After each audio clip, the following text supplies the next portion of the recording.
Hello, everybody. My name is Millicent, and welcome to the True Crime Corner with Tabby. I talk about true crime while I do my makeup. If you like that combo, please stay. Okay, so in this week's case, let's jump into it. Let's just jump into it. And disclaimer, I don't mean to offend anybody that I talk about, any victims that I talk about. I don't mean to offend. I just base off these videos off information that I find already out there, that's already out on the internet, and then I just compile them all together to make these videos. And also, again, I decided that for the next 3 weeks I'll be doing a Powerpuff Girls edition. So this week I am Bubbles with the blue. I don't have much blue clothing, so I decided to wear this. So I'm Bubbles. So like I said, I'm Bubbles, and I'm going to try and put that together in some way. So yeah, let's get into it. On the 12th of November 2002, Heather Barnett was found by her 2 children, a girl and a boy. So after they come back from school, they come into the house asking, "Where's mom? Hi mom, where you at? Where you?" And she was not able to be found in the house. So the girl went to go look for her mom at the back of the apartment where she usually works, because Heather was a stay-at-home, she worked from home basically. She was a seamstress. So the daughter went to go check for her where she usually works, and she was not there, and that was totally unlike her. And she would never just leave and go out to the store or whatever around the same time that they're coming back home. That would never happen. That was out of the norm. So the only place that they did not check was the bathroom, and the little girl knew that her mom was in there. So she went to go fetch the brother and was like, "Hey, I've searched around the whole house for mom and she's nowhere, and I know that she's behind that bathroom. So I need you to come with me so that we can open that bathroom together." She already knew that something is off, because where would she be, So she opened the door and they found their mom on the bathroom floor, in a pool of blood, in a pool of her own blood. Obviously for kids, they started screaming, as any normal kid would if you found your mom in such a state. So luckily the brother's instincts kicked in, and he was like, "Okay, Operation Big Brother," and he's trying to calm his little sister down and be like, "Okay, let's do this. We need to go find some help. We're calling the ambulance." He knew that we have to call people to come assist. They called the ambulance, and he explained that, "Okay, we just found our mom deceased on the floor, and she's in a pool of her own blood," and etc, etc. So after that, just so that they can stay away from that scene, they just stepped outside, and they stepped outside the apartment, and they were standing outside waiting for the ambulance and the medics to come. And obviously when you're standing outside, they traumatized, their kids, they're crying. So neighbors come, their neighbors noticed, and they're like, okay, what's happening? Explain it to us, calm down, maybe you can come drink some water at our place, tell us what's wrong. And then they did. They went to the neighbor's place, and then they sat there waiting for the paramedics to come. That's where they waited for the paramedics to come. And it was this Italian couple, the neighbors, right? They lived across from them, so that's where they waited for them, for the paramedics to come. And they had to relive that situation again, because they had to explain how everything happened, how they found their mom. So the paramedics arrived, not me forgetting that I'm supposed to be doing my makeup. Oh my god. So the paramedics come and yeah, they declare Heather Barnett dead at the scene. She was mutilated in a very weird way. Okay, so Heather was found in a pool of her own blood with her fist come together around locks of hair. On the right hand side was her own hair, like cut off pieces of her own hair, like, and then on the left hand side was hair also, but then that was not her hair. And also, like, the killer cut off her breasts and placed them on the side of her ears. Yeah, I know. Weird, you know. So there was not much evidence that was left at the scene. So in the living room, a trace of footprinted blood, like sneakers, was in the living room, but they just stopped midway. Like, do you know when somebody is walking in liquid and there's a footprint, it's supposed to fade out as you walk? So these footprints just stop in the middle of the living room. And yeah, so clearly this person changed their shoes. Yeah. And on Heather's body there were small stab wounds, so that means that this person used a small knife, but it looks like the person stabbed Heather after they killed her, so it was just based off of enjoyment, I suppose. Other than that, there was a green towel that was left in the house, and it was not theirs because it was not it didn't belong to Heather, because they asked Heather's children if they knew about this towel. I mean, they would know if it was their towel or not.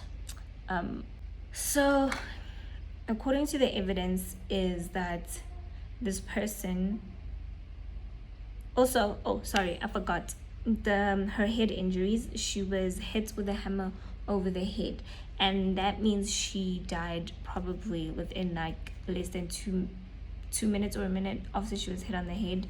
And yeah, he continued to mutilate her body. So she was hit with a hammer, she was stabbed a couple of times, and the footprints in the living room and the green towel, those were the only evidence that they had. So according to this evidence, they knew that, okay, this person was carrying a lot, like the hammer. Oh, again, they asked about the hammer to Heather's children. They did not own a hammer. So this killer came to the scene with the hammer with a change of shoes, because clearly he changed shoes in the living room. He wore a different pair of shoes. So according to what they found, this person, the killer, was in close proximity to her, you know. Okay, so now investigators started looking around, asking around, going through her phone to just see who was she talking to, was she threatened, anything like that. And they spoke to Heather's sister, and she said that Heather was complaining that something was stolen from her just a few weeks prior to her death. Something was stolen from her, and it wasn't just like loose change or like, you know, something, yeah, it wasn't like something small like that. She says that somebody stole her spare key, and so after learning about the missing key from Heather's sister, they asked around who, like, Heather's, they asked Heather's sister who was Heather referring to, and he said that her neighbor, who his name is Danilo Restivo, once came over to come and inquire about curtains that he would like being tailored for him, because Heather was a seamstress. So he came over, the neighbor Danilo, to come over and inquire about curtains that his wife wants made, like, and she deals with customized curtains, so like obviously to your preference. But Heather said that he just came over and he didn't know what he wanted exactly. That's the whole point of customized curtains, that they're yours and it has specific things, so. And then that after he came around, that's when she noticed that her spare key was missing. So now it started to raise some eyebrows. Already the police wanted to go question Danilo because he was the first person, him and his wife were the first people to be in contact with the kids. So, okay, what am I started with? White, sorry. They were the first two people to be in contact with the kids. So now they went in to go question Danilo, and they just started off the questioning it wasn't intense, it wasn't even an interrogation, it was just to try and figure out to try and find anything, like any leads or whatever, so they asked him where he was, and off bat, this is just questioning, mind you. They're just asking because they need to ask the people around Heather, and also because of finding out that he might have stolen a key. That's already pretty weird. Like, few weeks prior to Heather saying that somebody stole their key, next thing she was found murdered, right? But a quick side note, Heather eventually changed her locks. So although that whoever stole her key had access to her house, like to that key, she already changed the spare key, the locks to her house, so the key was not going to work. So that was also going to be like it's a dead end in a way. So that's why the police were not like bombarding Mr. Danilo Restivo with questions, Heather's neighbor. So they just went over there to ask him about like their relationship with Heather, and he said that yes, he did go over to go and inquire about curtains because his wife wanted curtains made for her. And yeah, off bat, this guy just decided to give an alibi. Like, why are you giving an alibi if they didn't ask you to provide one? You understand? Like, why are you doing that? Just acting weird and guilty, So he said that he provided a bus ticket stamp that was around 9 a.m. and that was around the time Heather was murdered. So he was like, oh no, I don't know anything about this. I do know Heather. We have spoken a couple of times because of the curtains, and yeah, I went there just to talk about the curtains, and there isn't much to it, and here's my alibi. So nobody asked you for an alibi. Are you providing one? Anywho, time goes on. So as the police were about to leave, one of the police officers were like, hey dude, can I use your restroom? Why did I do that? Sorry.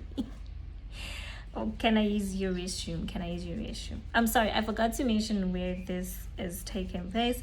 This is in the UK. This is a UK case. So maybe that's why I just did the accent, and I'm sorry. But yeah, so this took place in the UK. I don't know, you guys just gonna have to trust the process.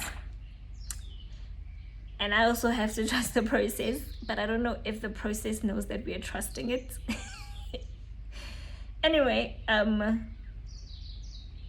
so the police officer went to Danilo Restivo's bathroom, and as a police officer, he's going to try to do some snooping around. But as he did that, he noticed that Danilo had some trainers. Ooh. Danilo had some trainers in a bucket filled with bleach. Now, if you know something about trainers, and not trainers, like investigations and stuff like that, bleach is something that you can use to get rid of evidence. Like, yeah, it takes away any type of DNA that might be left, So obviously this raises some eyebrows, because they remembered from the scene that there were footprints in the living room that just stopped immediately, and this person had a change of shoes. So the police officer went back to Restivo and the other police officer, and he questioned him, hey dude, why do you have those trainers soaked in bleach, And they took them with them, and Restivo had a valid reason. He was like, they were just filled with a lot of mud, and I just wanted to soak them. So they were okay. That's not something that you can hold against someone for soaking their trainers in bleach, So they took these trainers with them and tried to do some DNA testing. Right. So they took the trainers for DNA testing, and they couldn't find anything. This was back in 2002, so technology in 2002 was not that advanced as it would be right now. And I'm not happy with my eyebrows. Anyway, okay. We're going to move. Yeah, so they couldn't find anything on Danilo Restivo's trainers. So that was another dead end. And, since now they he raised eyebrows, he provided an alibi when he was not asked for one, and the trainers in his bathroom, So, and also the fact that the sister mentioned that he might have stolen a spare key. So he's a person of interest right now. It's just that they cannot find evidence on him. Okay, so a little background check on Mr. Neighbor over here, Danilo Restivo. He was born in April of 1972 in Italy, Sicily. He stayed with his parents in Potenza. So in the year 1993, he was a teenager around this time, and he was known to be this awkward guy. Nobody fancied him that much. Nobody wanted to be around him. He didn't have friends. So he liked this girl, Elisa. I felt like Elisa just felt pity on him. Okay, everybody's treating me weirdly, and I just don't want to do that. Also, there's those people who are just trying to not make you feel worse about your life, basically. You're already an outcast in a way. I'm trying to blend this, and this eyeshadow is not pigmented. It's so annoying. It's not beautifully pigmented, but we are moving. Okay, yeah. So Elisa, her name is Elisa Claps. So she just felt pity on Danilo, and Danilo had this thing of asking girls out, and if they rejected him, he would later call them and threaten. It's like not threaten, but like just harass them with the weird song playing in the background. So Danilo, yeah, he was a bit of a creeper, but Elisa just felt pity on him, and he kept on asking Elisa out, but she kept on respectfully declining, you know. So eventually Restivo was like, okay, fine, you know what, I'm losing interest in you. I like your friend, you know, can you please help me out with your friend? So obviously Elisa was like, huh, okay, you know, if you like my friend, I'll try and talk to her for you. So he was like, okay, fine, I'm not gonna ask you out, I just want us to meet somewhere and then talk about how is it possible for me, I don't know, I'm just gonna try this, I don't know if this is gonna work, and I don't know if I'm gonna ruin this. So just meet up with me so that we can talk about a way for me to get in contact with your friend, because clearly I tried with you and it's not working. Okay, so I forgot to mention a very important piece of information, that when Elisa went to go meet up with Danilo at the church, she did not make it back home, so she went missing. Alyssa was accompanied by a friend of hers, but then the friend ended up leaving after she noticed that, okay, they're meeting up at a church and it seems like it's pretty safe. But yeah, Alyssa did not make it home and she went missing. Okay, so the brother remembered that his sister was going to meet up with a Danilo Restivo at a church. So he went immediately to the church to go and find out, to go look around the church. But then when he got to the church, he found out that the priest who had the keys to the church was not there, and he had left with the only keys that were going to give him access to like the entire church, the first level of the church. And yeah, so that was a dead end. So he went to Danilo Restivo's home and tried to just ask where his sister was, you know, and Danilo Restivo answered the door, and the brother said from off bat he could just sense that there's something is wrong. Like, why, you know, something is wrong with this guy. And it's because after asking Danilo about his sister's whereabouts, Danilo was like, yeah, I was with her, I'm not gonna deny that. We met up at the church after mass, and that was around like 11:30 in the morning, and we met up,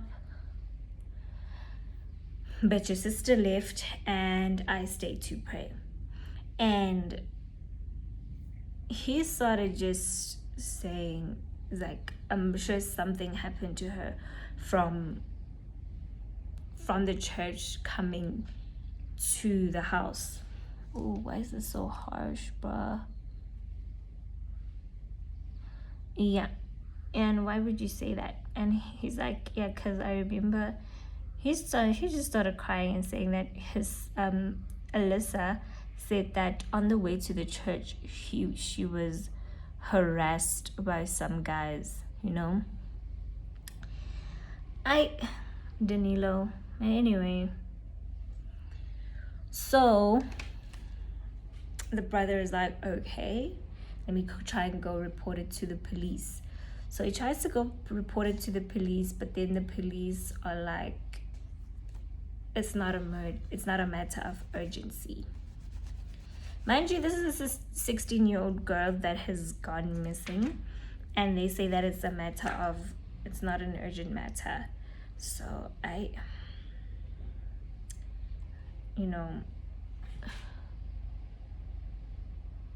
so the brother went back to Danilo Restivo's home to just try and go like question him some more and find out if like there's anything else that he knows of. And He goes there, and Danilo's parents answer the door now, and they say, no, Danilo Restivo went back to university. He's not here. How convenient.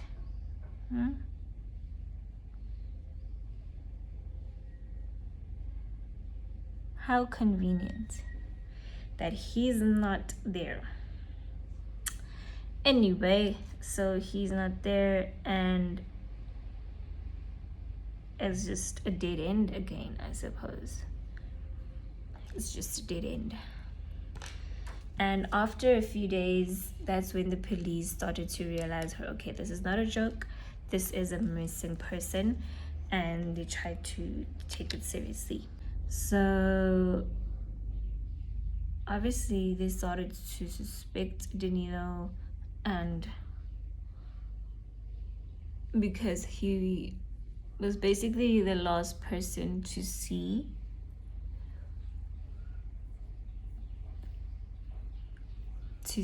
Alyssa, and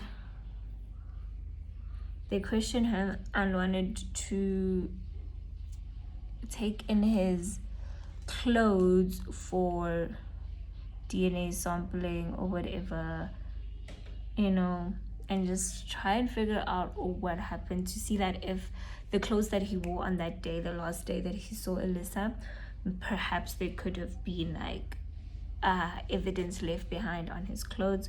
But then the magistrate could not give a warrant for that, and the parents, Restivo's parents, denied access to the clothing, and so that was a dead end. So now, her case started to grow humongously, because everything that they touched led to dead ends. There was no way of getting who did this. She just disappeared, and it started to gain a whole lot of attention from the whole country. And of course that affected Danilo in some way, because he was known to be the last person to be with her, and a lot of people started to suspect him.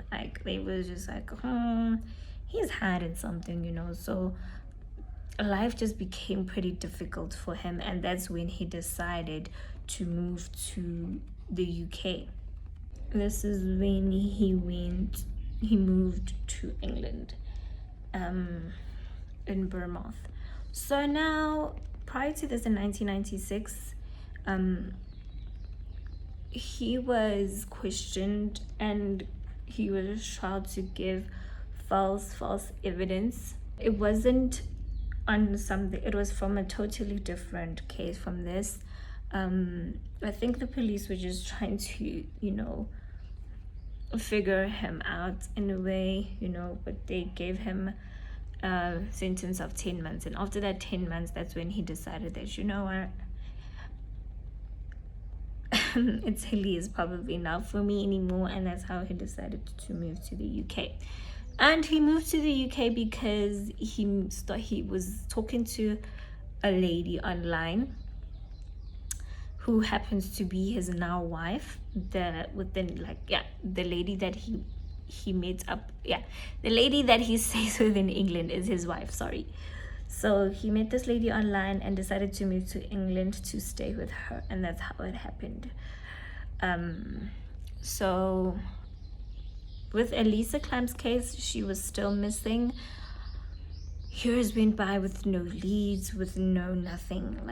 Police tried and tried, there were no leads. So until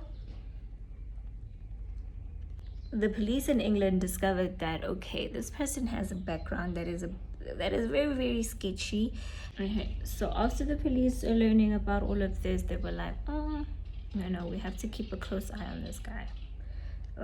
Seriously, we have to just keep a close eye on this guy. So in March of 2004, they started to put surveillance on Mr. Danilo Restivo over here, and that's when they started to follow his whereabouts, where he was going, what he was doing, who he was talking to, you know, but they still couldn't find anything. There was nothing suspicious, you know. So after a while, they were like, the only way that we're going to find out anything, instead of like following him everywhere, is if we bug his home. So they asked him to come into the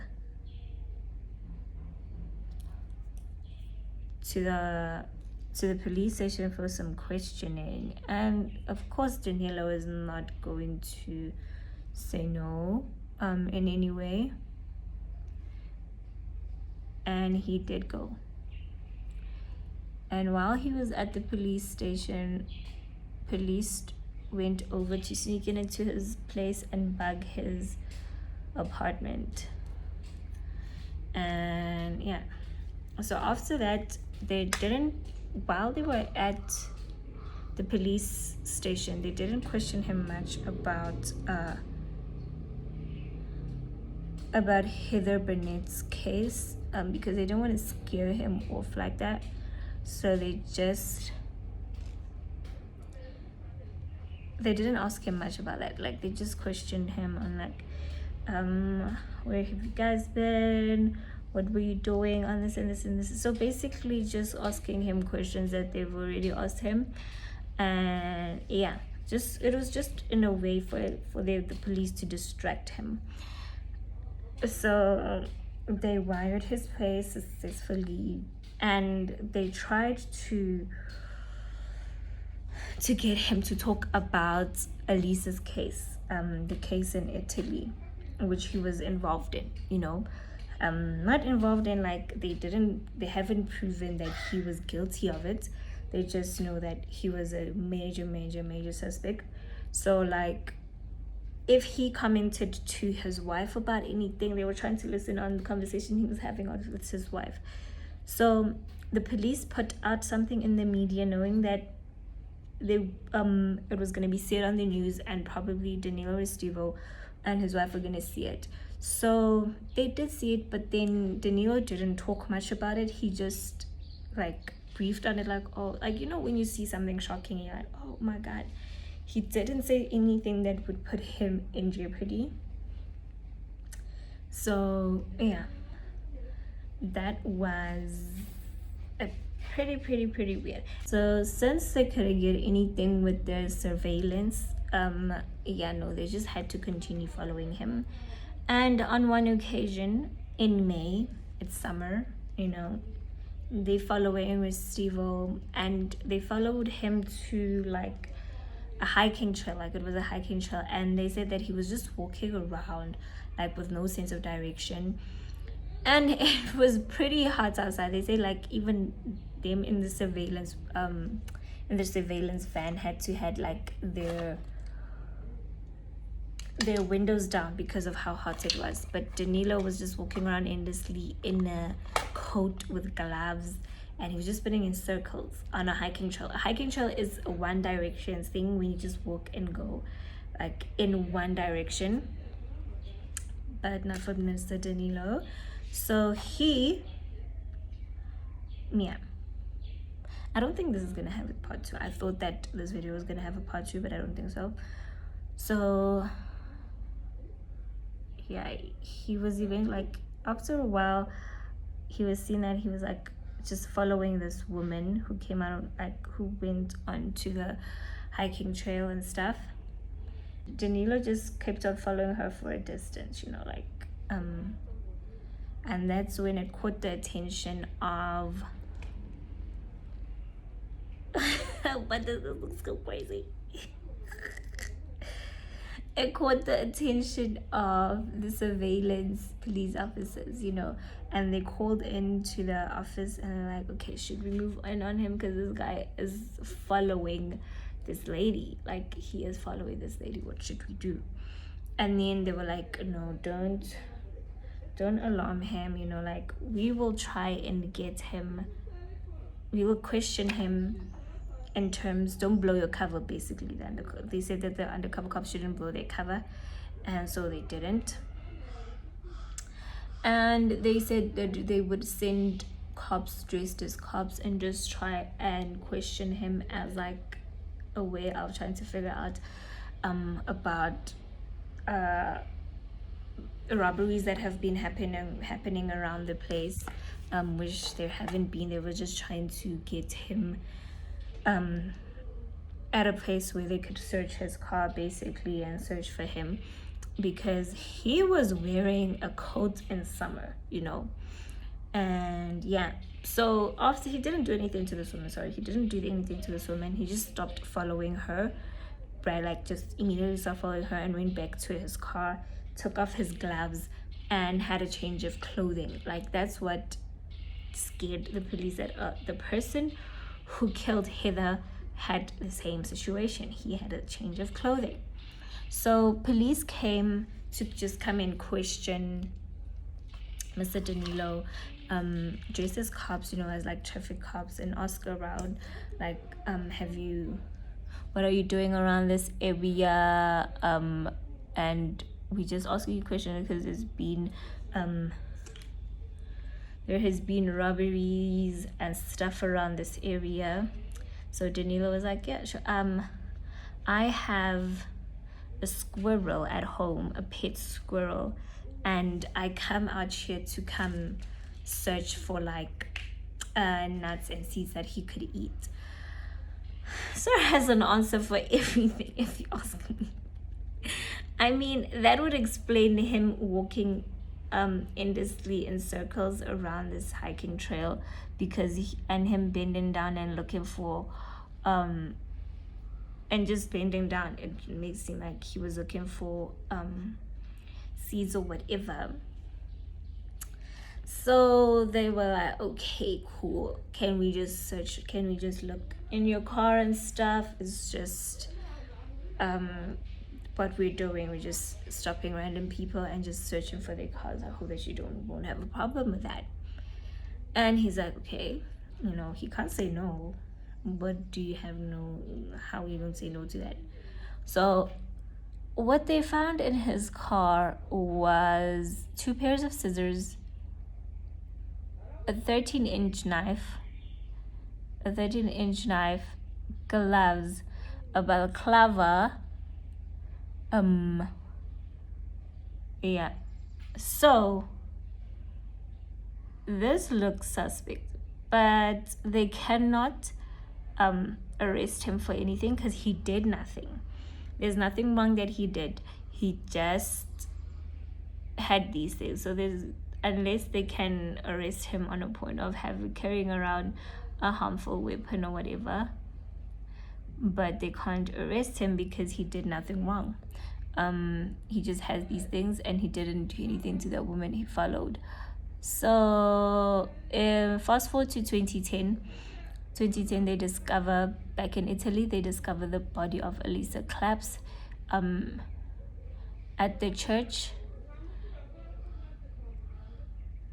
And Elisa Claps' body is found at the church, and the similarities of the death between her and Heather's are what led police to suspect Mr. Danilo. So when they found Elisa's body, they found that like she had locks of hair in her hand as well. Okay, so the person who killed Heather cut her hair, and whoever killed Elisa cut her hair, you know. And all of this evidence is pointing to Restivo.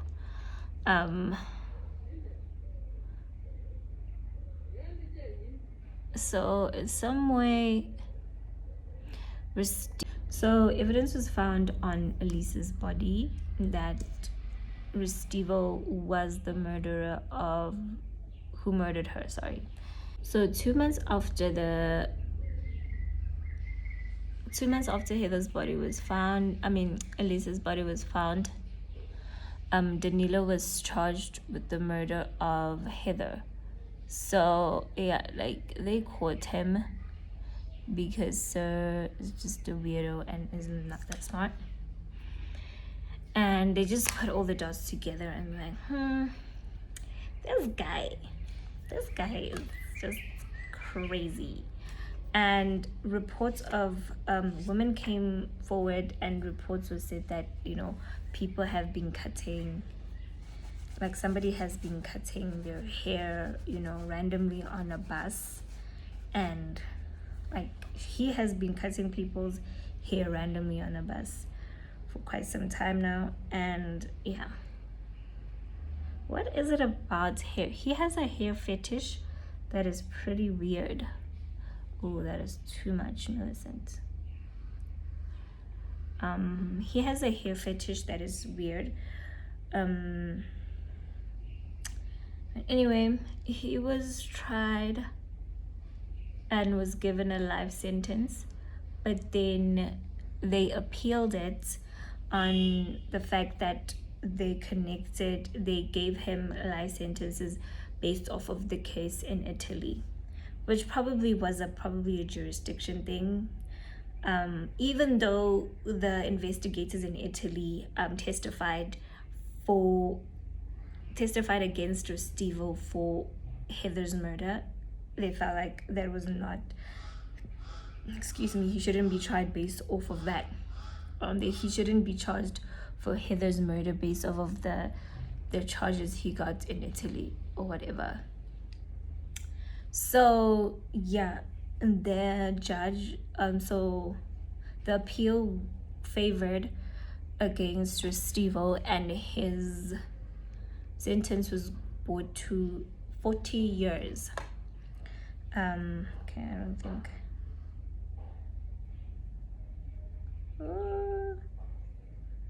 Okay, so it was 40 years. And the judge said it was quite unlikely that Restivo will be released ever in his life.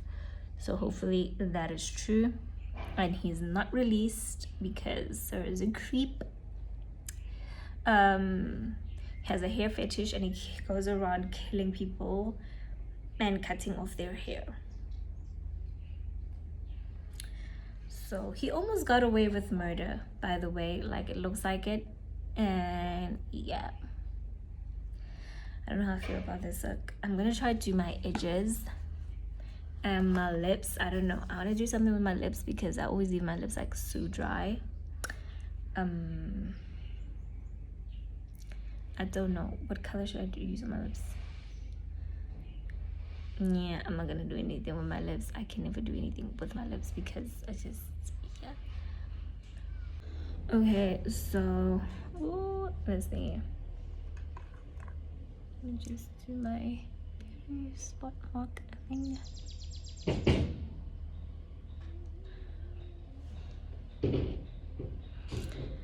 Okay, so I'm done.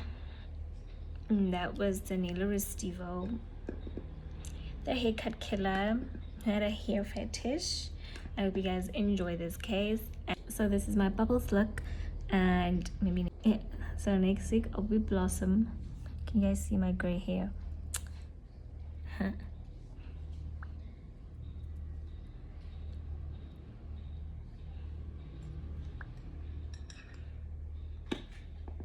Thank you guys for watching.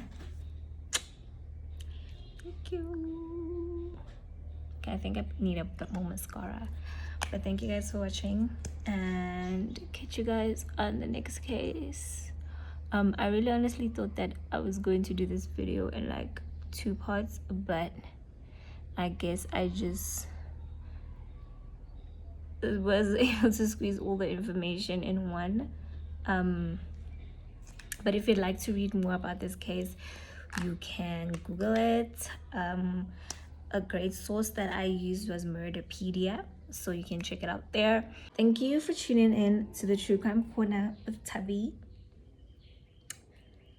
For myself and Bubbles, we're out, and I'll see you guys on the next case. I actually like this look.